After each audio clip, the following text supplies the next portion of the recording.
另外，国立高雄科技大学是爆出采购弊案，学校一个姓林的教授，伊咧做总务长的时，和家己的小弟去标着学校4个停车场的管理系统，而且佫传出讲，伊要求伊的研究生、伊的学生替伊的小弟写在停车场的定式，牵涉20个标案，赚上千万。学校表示尊重司法的判决，嘛讲这个教授即马已经解除伊的行政职务。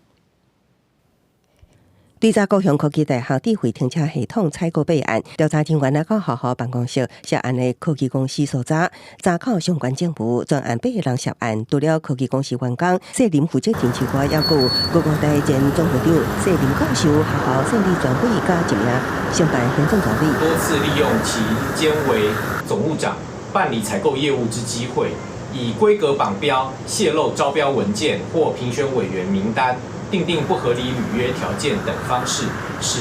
该科技公司获得相关标案。谢林教授甲科技公司负责人是兄弟，亲像为108年8月兼任总部长了后，涉嫌绑标、泄露底标和小弟，也捌伫102年到109年泄露研究计划采购内容，和谢林负责人伫校内专会甲承办人互航。公司前后标着20个个案，爆发效力达到1247万。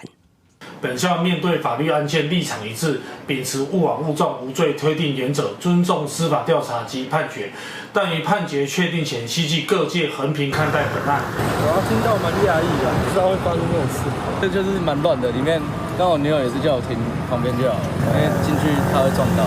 学校回应公务员涉案，依照公务员顶界法规定办理，教师部分调开到评会审期，目前谢林教授已经离开行政职，但专案定案了后，会依相关规定处理。下昼起，涉案科技公司查证，员工表示负责人无伫的，无回应任何提问。记者综合报道。